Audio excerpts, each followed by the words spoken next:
Assalamualaikum warahmatullahi wabarakatuh.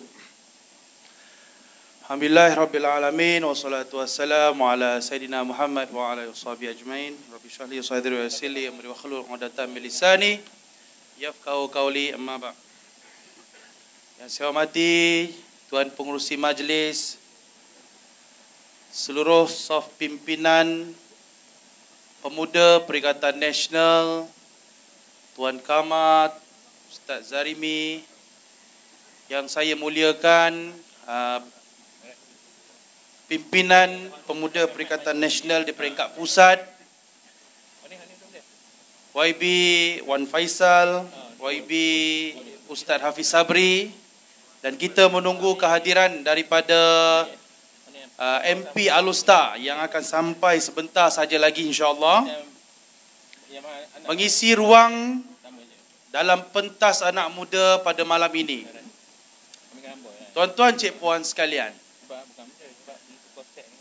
hari ini kita berhadapan dengan satu kerajaan. Kerajaan yang sentiasa fikir apa yang terbaik untuk kerajaan tapi bukan rakyat. Setuju?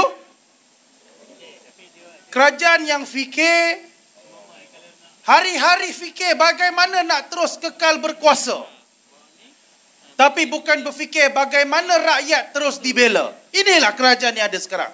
Setuju? Kalau kita ingat, sekitar bulan 9, bulan 10, itu adalah satu jangka masa yang sentiasa diambil berat oleh kerajaan-kerajaan sebelum ini. Termasuklah kerajaan yang dipimpin oleh Yang Amat Berhormat Datuk Seri Ismail Sabri, dipimpin oleh Yang Amat Berhormat Tan Sri Muhyiddin Yassin. Pada waktu beginilah, bulan 8, bulan 9, dijangkakan harga barang akan meningkat. Kalau kita ingat balik, pada pemerintahan yang lepas, kerajaan yang ketika itu adanya pimpinan Perikatan Nasional memberanikan diri mengeluarkan sekitar 77 bilion bagi menampung harga barang untuk terus meningkat.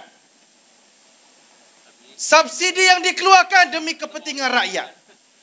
Belum lagi cerita pada zaman Tan Sri Muhyiddin Yassin, yang hari-hari fikir walaupun diserang kiri kanan atas bawah tak cukup tanah kena serang, tapi dalam kepala mereka, dalam kepala Perikatan Nasional ketika itu, rakyat mesti diselamatkan terlebih dahulu. Betul?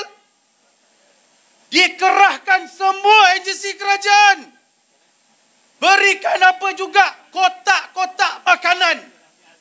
Agensi kerajaan diamanahkan cari rakyat untuk bantu mereka yang memerlukan. Tuan-tuan ingat tak, tuan-tuan? Ingat tak? Ketika itulah Perikatan Nasional. Sehinggakan MP-MP, ahli parlimen pembangkang pun diberikan peruntukan sebanyak 300,000 untuk membantu rakyat-rakyat di setiap parlimen masing-masing. Tuan-tuan, itu yang berlaku ketika Perikatan Nasional menjadi kerajaan.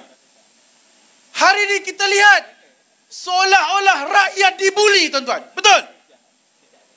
Dibuka gerai-gerai jualan rahmah, diminta pakcik-pakcik yang tak larat berjalan, makcik-makcik yang terpaksa pimpin cucu-cucu beratur tengah panas untuk mendapatkan bekalan makanan yang murah.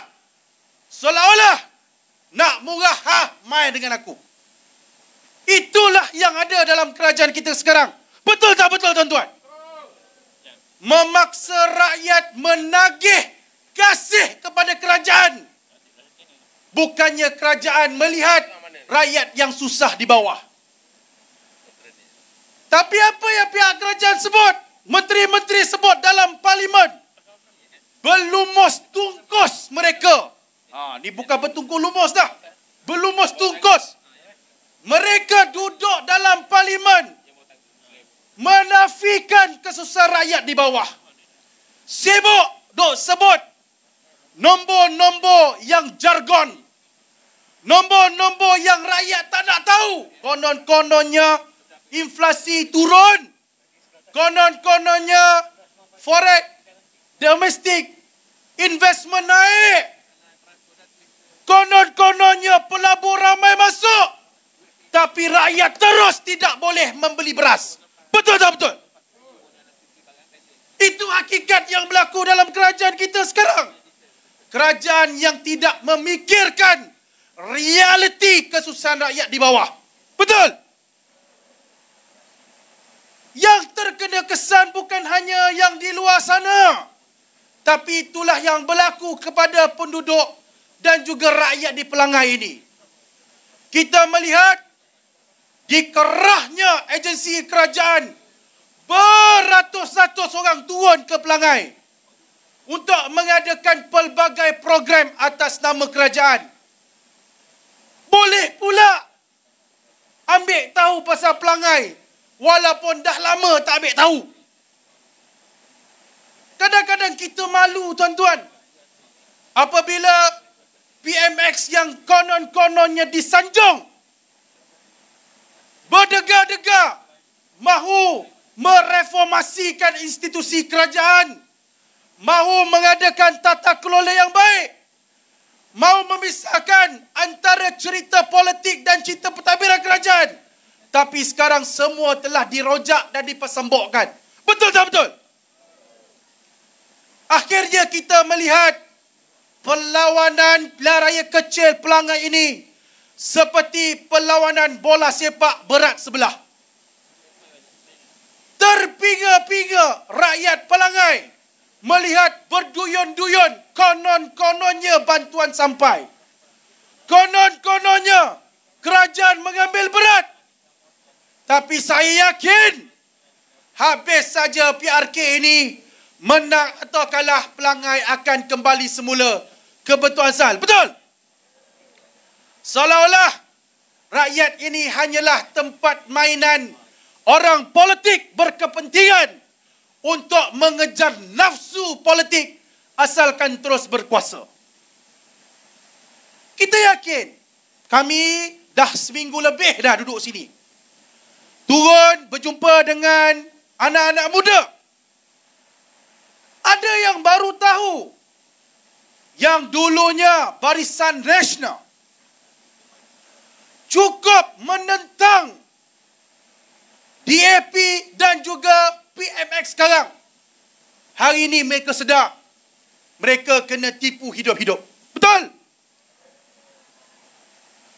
Mereka seolah-olah ditipu mati-matian kerana hanya mahu melihat satu dua manusia terus berkuasa, mengelakkan diri daripada dikenakan tindakan-tindakan tertentu di mahkamah.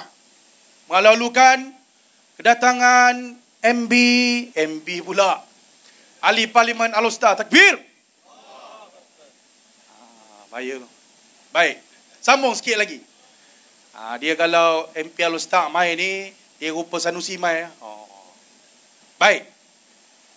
Sebab tu tuan-tuan, sampai bila rakyat mahu dipermainkan demi kuasa kepentingan nafsu yang sekarang ini diterajui oleh Barisan Nasional Pakatan Harapan.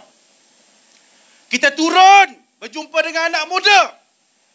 Signal tidak merestui melihat UMNO sekarang ini berdampingan dengan DAP yang selama ini menjadi tentangan kerana amalan sekularisme yang dibuat oleh DAP. Bukan kita tak tahu ketika UMNO bersama dengan PAS dalam muafakat nasional, antara perlembagaan UMNO yang diubah apa dia? Mengembalikan nilai Islam dalam UMNO. Kenapa? Sebab berkawat dengan PAS. Tapi apabila ada setengah pimpinan UMNO yang menentang dan menunjuk rasa ketidakselesaan mereka, apabila bersama dengan sebuah parti yang jelas dan nyata mempunyai azam membentuk sekular. Tiba-tiba ketuanya seolah-olah menutup mulut pemimpin-pemimpin UMNO yang ada jati diri. Suatu tuan-tuan, dalam Perikatan Nasional kita tidak menentang UMNO. Malah kita melahirkan rasa simpati kepada kawan kita dalam UMNO. Kita tahu jati diri mereka. Kita tahu perjuangan mereka. Tapi perjuangan mereka sekarang ini sedang dibungkus dan diikat masuk dalam laci-laci penunggang yang tidak mahu kehilangan kuasa. Maka pelangailah tempatnya untuk menunjukkan yang kita perlu bersatu kembali untuk menolak mereka yang ingin mencabut jati diri negara kita. Satu tuan-tuan dan puan-puan yang ada di depan kita ini, nak tak nak kita ada misi yang besar. Nak tak nak kita ada perjuangan yang jelas. Nak memberi isyarat bahawasanya Perikatan Nasional akan kembalikan jati diri negara yang tulen. Akan membawa semangat tanah air yang asli. Akan membawa perjuangan untuk rakyat yang lebih ikhlas. Bukan hanya kuasa semata-mata.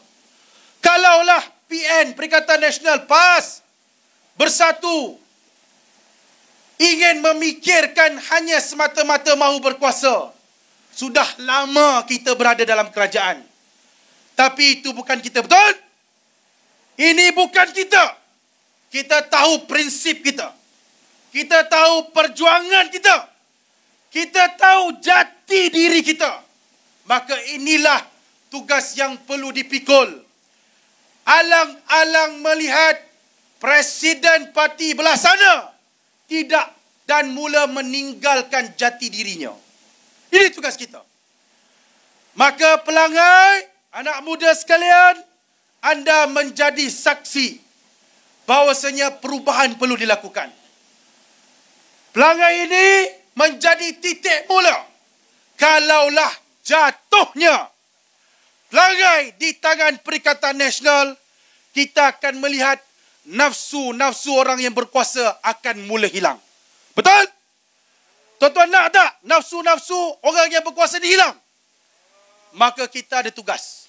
Memastikan 7 hari bulan ini, kita angkat calon nombor 1, Cikgu Kasim daripada Perikatan Nasional untuk duduk dan masuk dalam sidang Dun Pahang. Boleh tak boleh? Ini janji dan azam kita. Kita akan melihatkan perubahan besar-besaran yang akan berlaku dan bermula di Pelangai. InsyaAllah tuan-tuan, sekian saja daripada saya. Wabillahi taufiq. Wassalamualaikum warahmatullahi wabarakatuh.